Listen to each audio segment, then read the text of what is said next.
शुभ योगावर राजांनी जिजाऊसाहेब, बाळ शंभूराजे, पुतळाबाई, सोनोपंत डबीर आणि निवडक धारकरी यांच्यासह राजगड सोडला.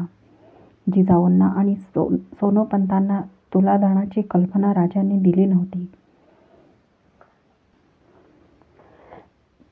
हटत्या हिवाळ्याचे साजरेपण अंगी मिरवणाऱ्या गर्द निळ्या वनराईत दडलेल्या तीर्थक्षेत्र महाबळेश्वरावर खासे मेने ठाण झाले. हे स्थान शिवाचे होते. निसर्गाने आपले अवघे शिवपण इथे मुक्त हस्ताने उधळले होते. राजांनी पुढे होत हातजोड देऊन माँसाहेबांना मेना अवतार केले. पाठोपाठ पुतळाबाई, शंभूराजे मेन्यातून उतरले. सूर्य मावळतीला लागला होता. त्याच्या लांबट किरण फेकीत भोवतीचा परिसर देखणा दिसत होता.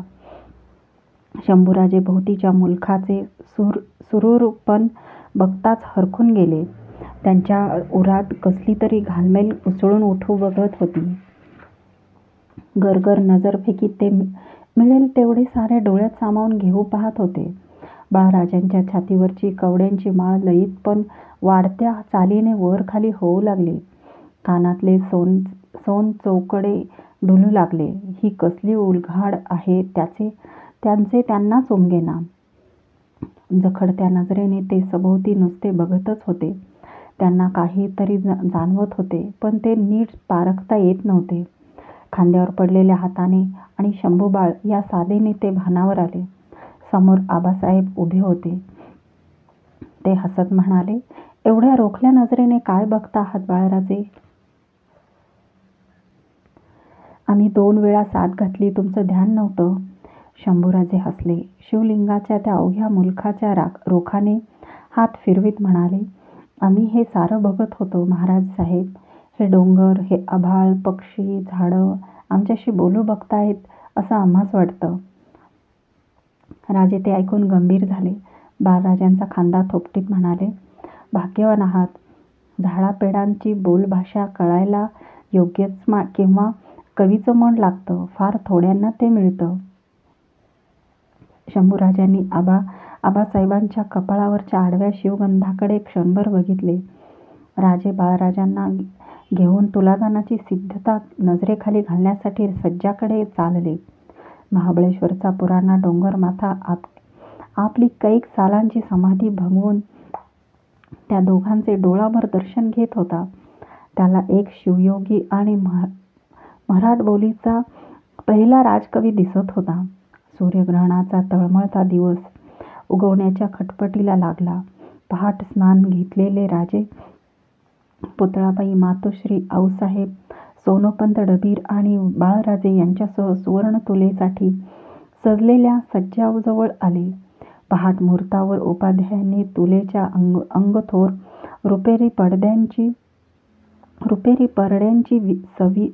सविध पूजा बांधली.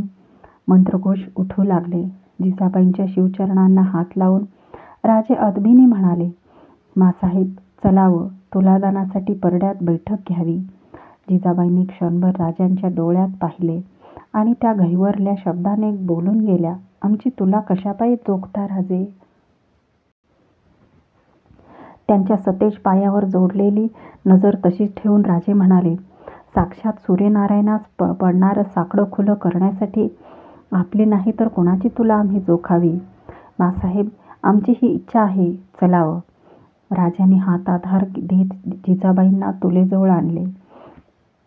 आऊसाहेबांनी परड्यावर कुंकू हळदीची चिमटी सोडली. जगदंबे असे हलकेच पुटपुटत माँसाहेबांनी रुपेरी परड्यात आपले उजवे सोनपुतळ पाऊल ठेवले. परडे सज्जाच्या फरसबंदीला चिकटले.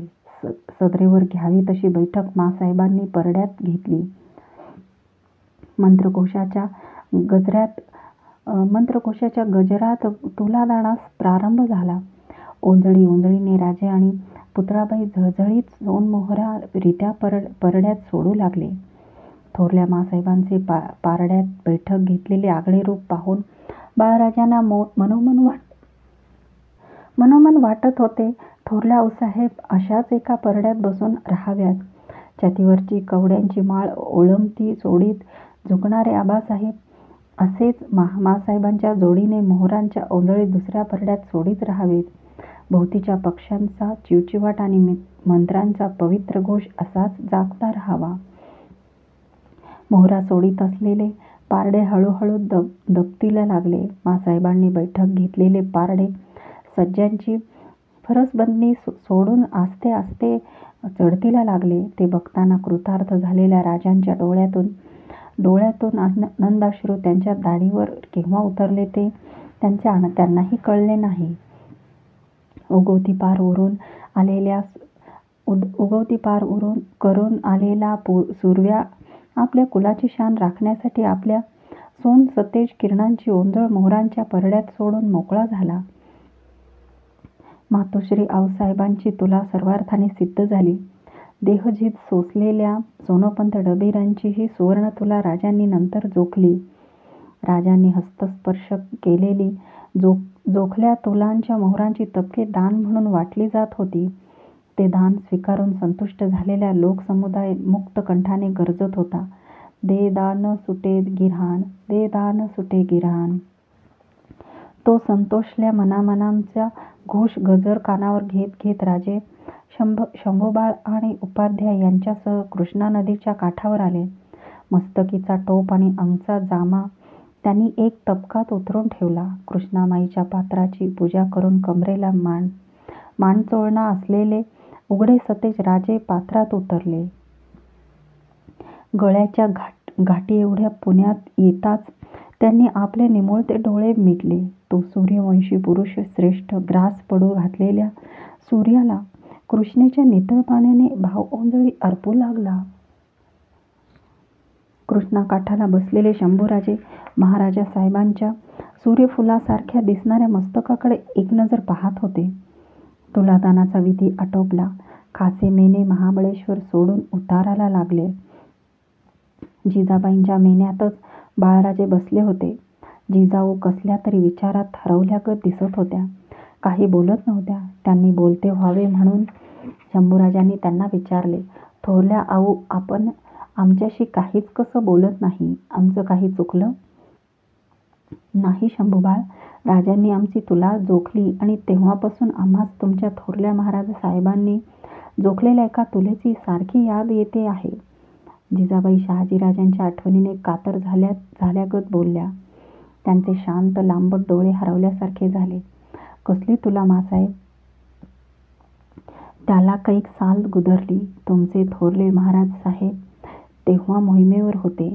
स्वारीचा आणि आदिलशाही सरदार मुरार जगदेव यांचा तळ इंद्रायणी आणि भीमाक यांच्या काठावर नांगरगावी पडला होता.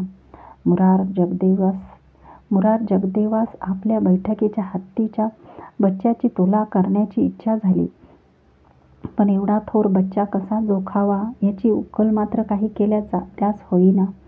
मग बाळराजांचे कुतूहल वाढले. तुमच्या थोरल्या महाराज साहेबांनी पुढं होऊन त्याला तोड सांगितली. हत्तीचा बच्चा इंद्रायणी आणि भीमा यांच्या संगमातील डोहाच्या नावेत चढविण्यात आला.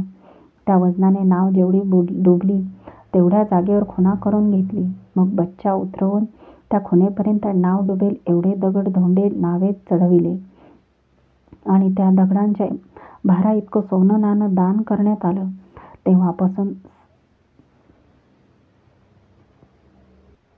सारी रयत त्या नांगरगावास तुळापूर म्हणू लागली. शहाजीराजांचे चातुर्य आपल्या नातवाला सांगताना जिजाबाईंचा चेहरा उजळून निघाला होता.